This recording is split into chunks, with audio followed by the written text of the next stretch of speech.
Capítulo 5. La misión de la Iglesia. En 1981 me convertí en el pastor de una iglesia de aproximadamente 200 personas en Winston-Salem, North Carolina. En mi primera reunión con el liderazgo de la iglesia hice esta pregunta: ¿cuál es la misión de esta iglesia? Había aproximadamente 25 personas en la sala esa tarde. Para mi asombro recibí una respuesta diferente de cada persona acerca del por qué existía la iglesia. Lamentablemente, este es el problema en una gran cantidad de iglesias a través del país, porque las congregaciones nunca han establecido una declaración de misión clara y directa. La declaración de la misión de la iglesia afirma claramente por qué existe el cuerpo local. Pero antes que cualquier iglesia local haga planes para alcanzar a su propia comunidad, el grupo debe entender su misión. La fuente primaria para clarificar la misión de la iglesia, durante cualquier época o cualquier lugar en el mundo, es el libro de Hechos. La declaración de misión de la iglesia revela los valores bíblicos fundamentales de la iglesia. Por ejemplo, la declaración de misión de las Asambleas de Dios es como sigue: nuestra misión en el mundo de hoy: 1. Ser una agencia para evangelizar al mundo. 2. Ser un cuerpo unido en el que muchos pueden adorar a Dios. 3. Ser un canal de los propósitos de Dios para edificar a un cuerpo de santos que son perfeccionados a la imagen de su Hijo. Bajo nuestra misión y los valores esenciales, en esta declaración establece claramente la razón de por qué existen las Asambleas de Dios. En Hechos 2:42-47, Pedro nos da la misión de la iglesia del siglo I. Desde el día de Pentecostés, cuando 3,000 personas se añadieron a la iglesia, ese cuerpo de creyentes pudo conmover a su mundo. Debido a su impulso, el mundo conocido fue declarado cristiano a finales del primer siglo. ¿Cómo hicieron ellos esto? Lo hicieron al definir su misión y al concentrarse en el cumplimiento de ella. Lección 5. 1. La misión de la Iglesia del Nuevo Testamento. 4 ingredientes moldearon la misión de la Iglesia del siglo I. Una mirada más cuidadosa a la declaración de misión de las Asambleas de Dios, que fue escrita como un esfuerzo por hacer concordar su propósito con las enseñanzas y ejemplos de la Biblia, mostrará cómo los principios del Nuevo Testamento pueden adoptarse como una norma. Describir la misión de la Iglesia del Nuevo Testamento, dando evidencia bíblica de la misión. Adoradores, y perseverando unánimes cada día en el templo. ¿Por qué cree usted que la adoración es parte integral de la vida de la Iglesia? La adoración es una parte integral de lo que somos como personas. Las personas se reunían corporativamente para adorar, así como por las casas. Era, entonces, más que un evento el domingo, la adoración era una actitud de vida. La Escritura dice que debemos adorar en espíritu y en verdad. Debemos adorar al Señor con nuestro intelecto, pero también debemos adorar al Señor con nuestro espíritu, porque la adoración tiene el propósito de transformar. Llegamos a ser semejantes a quien rendimos adoración. Si adoramos a Dios, entonces nos volvemos como Él. El propósito de la adoración no es solo reconocer quién es Dios, sino alabarlo, para invitar a que su santidad nos sea transmitida cuando lo adoramos en espíritu y en verdad. Muchas iglesias han quedado atrapadas en métodos específicos de culto y en el montaje de la música. Este enfoque puede distraer del propósito y necesidad real de adorar. En la adoración nos alineamos con lo que está sucediendo en el cielo. El cielo experimenta adoración continua y desbordante. Los ángeles de Dios están cantando: Santo, Santo, Santo es el Señor, Dios Todopoderoso. Así, cuando nosotros como un ente corporativo de personas nos alineamos con la agenda del cielo, traemos el cielo abajo, a donde estamos. Cuando usted lo reconoce a Él, su presencia se manifiesta en su vida. Un compromiso al compañerismo bíblico describe el compañerismo de la iglesia primitiva y cómo el compañerismo en la iglesia local es similar hoy día. Todos los que habían creído estaban juntos, y tenían en común todas las cosas. Y perseverando unánimes cada día en el templo, y partiendo el pan en las casas, comían juntos con alegría y sencillez de corazón. El estilo de vida de los primeros creyentes reflejaba el reino de Dios. Yo creo que esta es la clave a la vida, salud y un conocimiento claro de quién y qué somos como el cuerpo de Cristo hoy. Muchos cristianos necesitan experimentar en qué consiste la relación bíblica. ¿Qué significa ser un miembro del cuerpo de Cristo? Las palabras unos a otros ocurren 108 veces en el Nuevo Testamento. La vida cristiana es un estilo de vida de comunidad. Oramos unos por otros, nos ministramos unos a otros, nos servimos unos a otros, y nos amamos unos a otros. Los creyentes son personas que se dan a sí mismas unas a las otras. El concepto cristiano de comunidad es similar a un matrimonio. Si los cónyuges son ambos receptores, no se están satisfaciendo las necesidades de ninguno. Si un matrimonio tiene un receptor y un dador, las necesidades de un cónyuge no están satisfaciéndose.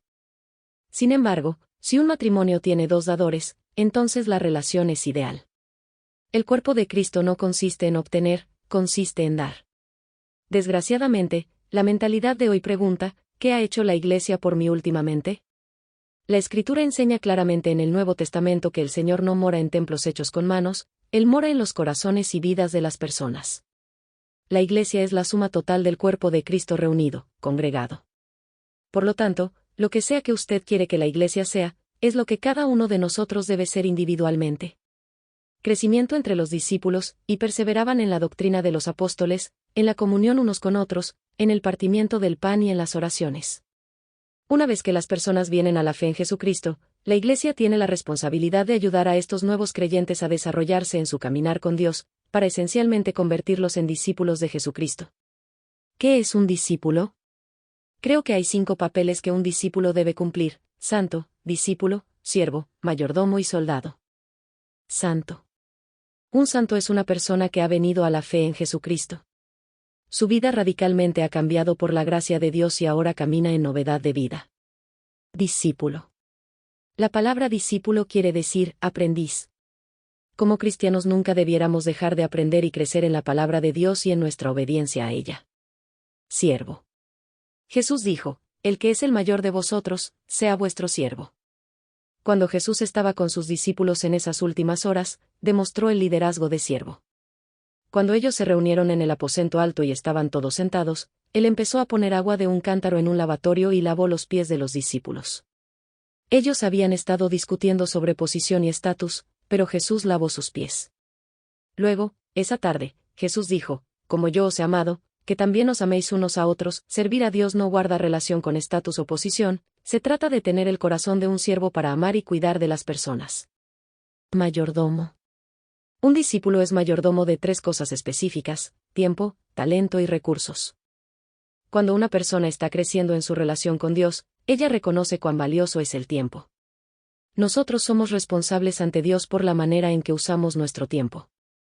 Desgraciadamente, muchas personas gastan el tiempo en lugar de invertir el tiempo. El tiempo puede gastarse en muchas cosas, pero el tiempo se invierte cuando se dedica a las personas. Nosotros también somos mayordomos de talentos. Somos responsables por lo que hacemos con lo que Dios nos ha dado. Una persona que ha crecido como discípulo ha descubierto su don y está usando esos dones para el avance del reino de Dios y para servir a otros. Somos también mayordomos de los recursos que Dios nos ha dado.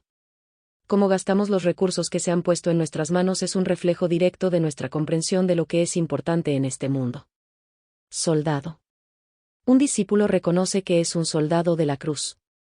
Las Escrituras dicen, las armas de nuestra milicia no son carnales, sino poderosas en Dios para la destrucción de fortalezas. En este mundo se está librando una batalla. Un discípulo entiende eso, pero también reconoce que finalmente la batalla ya ha sido ganada por Dios. Nosotros debemos pelear la buena batalla de fe, estar firmes, y mantener la posición. El discípulo cumple la palabra por medio de vivir una vida victoriosa diariamente. Cumpliendo el evangelismo, y el Señor añadía cada día a la Iglesia los que habían de ser salvos. Un propósito principal por permanecer en este mundo es alcanzar a los perdidos. Estamos viviendo en una sociedad post-cristiana. Esto significa que los evangelistas de la Iglesia de hoy deben ser totalmente diferentes que los de días pasados.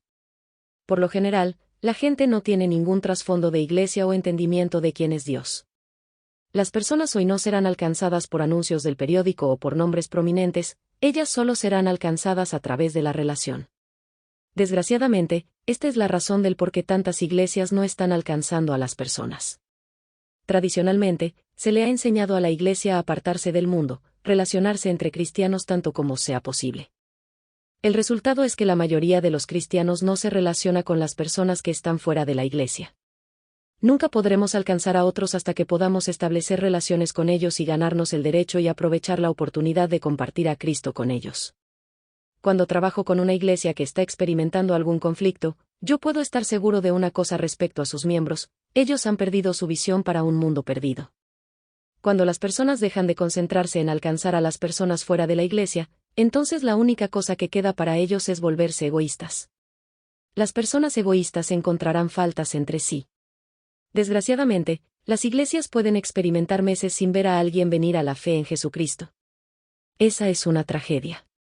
La Iglesia debe extender el amor de Dios a aquellos en necesidad y conectarse con las personas que están heridas. Esta es una señal de que la Iglesia se está concentrando en lo exterior. A menudo pregunto a las iglesias cuánto dinero están gastando para alcanzar a los perdidos. La respuesta es que la mayoría de los fondos se gastan en los que están asistiendo, y casi nada para alcanzar a los no salvos. La mayoría de las iglesias ni siquiera está preparada para que las personas vengan a Cristo. Cada iglesia debiera haber preparado a obreros para atender a las personas que deciden seguir a Cristo. Un proceso de seguimiento debe ser implementado para ayudar a las personas a establecerse y para crecer en su caminar con Dios. En resumen, la misión de la Iglesia es discipular a la gente que se ha comprometido para vivir su vida en adoración, caminará en una relación bíblica y en amor hacia otros, crecerá en la palabra de Dios y en obediencia, y consolará a un mundo herido. Estos 4 propósitos responden la pregunta de por qué existe la Iglesia. Cada iglesia debe tener escrita una declaración de misión, que incluya esos 4 propósitos. Cada organización corporativa importante que tiene éxito en este país tiene una declaración de misión escrita. Esto también debe aplicarse a la iglesia local. Lección 5.2 La importancia de una declaración de misión y 4 pruebas de una gran misión. Dirección y estabilidad a largo plazo para una iglesia. Explicar las razones por qué una organización como la iglesia se puede beneficiar al desarrollar una declaración de misión. A menudo los pastores llevan a las iglesias en una montaña rusa emocional y espiritual. El resultado es que las iglesias sufren una crisis de identidad. No importa quién sea el pastor o qué cambios se hagan respetando la visión de la iglesia, la misión debiera ser la misma. Provee estabilidad a una iglesia local, de modo que los miembros entiendan lo que son y lo que deben hacer como cuerpo de Cristo. Una filosofía bíblica de una iglesia. ¿Por qué la declaración de misión de una iglesia local debería permanecer igual? ¿Cuál es la fuente de la misión de una iglesia local? ¿Por qué? La misión de la iglesia no es algo que se somete a votación o discusión, debe reflejar lo que la palabra de Dios dice que la iglesia debe ser. De hecho, nosotros no tenemos que decidir la misión. En el capítulo 6 discutiremos la visión de la iglesia, que es diferente para cada iglesia. Sin embargo, esencialmente, la misión es la misma para cada iglesia cristiana. Una declaración de misión bíblica dice que este ministerio está basado en la palabra escrita de Dios y que existe para cumplir lo que la Escritura enseña acerca de lo que la iglesia local debe ser y hacer. El corazón de su ministerio. ¿Cuál es la declaración de misión de la iglesia a la que usted asiste? Si esta no existe, ¿qué cree usted que debiera incluir? La misión debe ser el pulso de la iglesia. Todo lo que nosotros hacemos debe ser para cumplir la misión. De hecho, la iglesia no debiera involucrarse en algo que no ayude al progreso de la misión de la iglesia. 4 pruebas de una gran misión. Explicar y demostrar habilidad de aplicar las 4 pruebas de una gran misión. Use estas 4 preguntas para probar su declaración de misión, en cuanto a adecuación y eficacia, y entonces revísela si es necesario. 1. ¿Puede su congregación citarla? ¿Por qué la declaración de misión de una iglesia debiera ser capaz de ser citada por la congregación? Una declaración de misión no es un lema, aunque los lemas pueden ser eficaces en avisos comerciales y campañas políticas.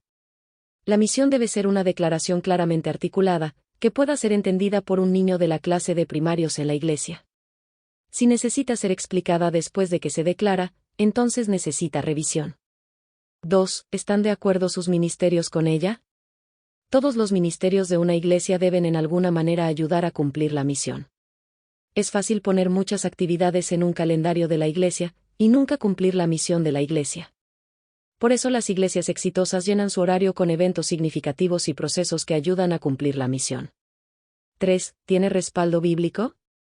La última pregunta para toda declaración de misión debe ser esta: ¿es bíblica? Debe afirmar claramente lo que la Escritura enseña en cuanto a por qué existe la iglesia. Esta es probablemente la pregunta más importante que debe contestarse. 4. ¿Es de importancia para su iglesia? ¿Cómo puede el líder estar seguro que la declaración de misión importa a la congregación?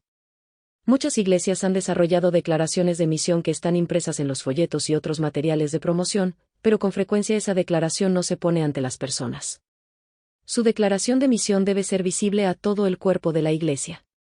Por ejemplo, al comenzar cada año, cuando usted anuncia los objetivos del año, puede reforzar la declaración de misión e indicar cómo los nuevos objetivos encajan en su misión. Se debe hablar sobre ella con frecuencia, si es que las personas han de permanecer centradas en lo que la iglesia está haciendo. La misión de la Iglesia comprende 4 aspectos de participación: adoración, comunión, discipulado y evangelismo. Es indispensable que el pastor principal permita a los miembros del liderazgo de la Iglesia formular esa declaración. Puede hacerse por un solo pastor, pero yo he encontrado que es esencial para el liderazgo de una iglesia asumir propiedad de la declaración de misión, y diseñar una que sea exclusiva de ese cuerpo local.